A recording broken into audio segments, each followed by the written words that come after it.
Bienvenue sur la chaîne de Sab en live. Il est temps pour moi de vous présenter tous mes vœux pour cette nouvelle année.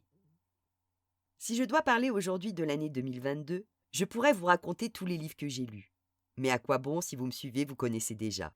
Et si vous me découvrez, vous pourrez tout retrouver sur ma chaîne YouTube, sur mon site ou sur mon Facebook. Oui, je suis de la génération Facebook.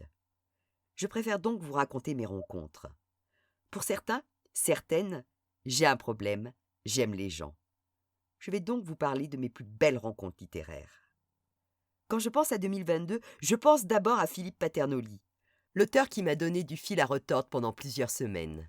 L'auteur qui sait que je vais le lire à voix haute et qui me piège gentiment. L'auteur plein d'humour qui publie aux éditions du Caïman. Eh bien, enfin, j'ai pu le rencontrer lors d'une signature dans une librairie d'Aix-en-Provence. Bon, c'était un peu cérémonieux. Des livres, des photos et pas de courroux, ou peintes diverses pour nous accompagner. Mais enfin, je l'ai vu pour de vrai. J'en profite pour remercier les éditions du Caïman menées de main de maître par Jean-Louis Nogaro. Cette aventure de lectrice en ligne n'aurait pas pu commencer sans lui. Il m'a embarqué dans une drôle et longue aventure. Ensuite, Christelle Duchamp, autrice aux éditions de l'Archipel. Ma chère Christelle Duchamp, avec qui j'ai débuté et fini l'année, si on peut dire. Christelle est une autrice stéphanoise drôle, pétillante et adorable. Grâce à elle, j'ai pu tester mes talents d'oratrice sur d'autres types de textes, notamment un rapport d'activité, et sincèrement, je me suis marrée à réaliser cet exercice. Et puis il y a eu un moment incroyable avec Eduardo Berti, l'auteur entre autres de Demain s'annonce plus calme chez Do Éditions. Eduardo doit venir faire une résidence d'écriture à Saint-Étienne. Je commence donc à le suivre sur sa page Facebook. Il annonce sa venue dans ma ville et parle de son envie depuis tout gosse de voir un match à Geoffroy Guichard. Qu'à cela ne tienne, nous l'emmenons au match. Chose exceptionnelle, Saint-Étienne a gagné et nous avons partagé un moment fabuleux avec le charmant Eduardo Berti.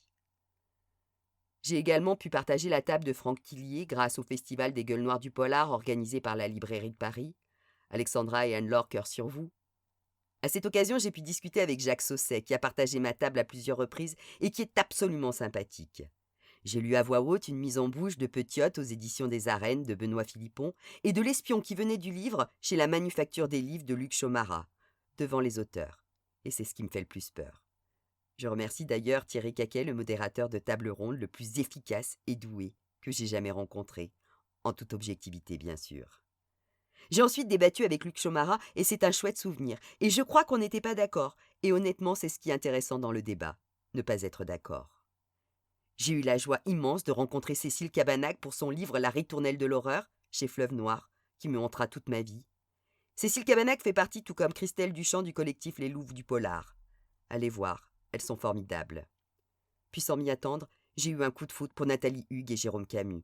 Coup de foudre pour leur livre Nos âmes au diable, chez Fleuve Noir. Mais surtout coup de foudre pour l'homme et la femme. Et puis il y a Tom Naughty. Alors que dire de Tom? Qu'il est drôle, généreux, sympathique, talentueux.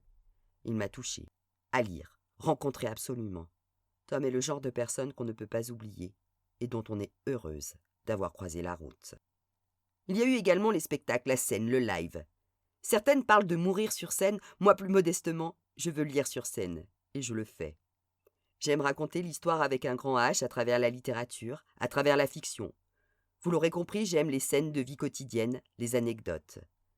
Avec mes compagnons de la première heure, Romain Lateltin et Théophile Hardy, pour Une tranchée de vie, nous tournons depuis 2018 ce spectacle sur la Première Guerre mondiale, qui relate la vie des arrière-grands-parents de Romain, grâce à la découverte de leur correspondance.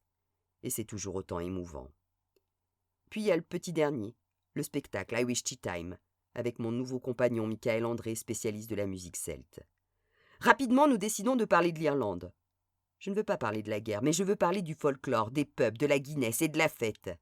Et finalement, nous parlons du thé. Tous les sujets sont abordés autour d'une tasse de thé, alors nous racontons le thé irlandais. Mais on a quand même le droit de boire une bière ou un whisky. En même temps, moi j'aime pas le thé. Un autre spectacle a vu le jour cette année également, et je ne peux que remercier mon ami Romain Lateltin de me suivre dans mes aventures. En qualité d'arrière-petite-fille de mineur, j'avais à cœur de parler de la condition ouvrière, de la mine, de l'histoire de la mine. Cette lecture musicale, nous avons eu la chance de la jouer à la BU de Saint-Étienne, devant des historiens et auteurs du livre 1948, Les mineurs stéphanois en grève, chez Puz Éditions. Quelle émotion! Cette passion de lire à voix haute, je veux et je peux la partager grâce aux ateliers que je dispense auprès des scolaires, mais également auprès des passionnés, via les rencontres Voix et Musique, et de son directeur artistique, Thierry Vincent, de la compagnie du Théâtre du Pilat. Et des projets pour 2023, dont je ne dévoile rien aujourd'hui. Juste on croise les doigts. Continuez à me suivre, et vous saurez en temps et en heure. Ah, et évidemment, pas de résolution, car je n'en tiens aucune, à part celle d'être toujours droite dans mes bottes, fidèle à mes idéaux, et encore pire que l'année précédente. Oui, j'avoue, j'ai du caractère. Allez, bonne et heureuse année. Je vous embrasse et à très vite.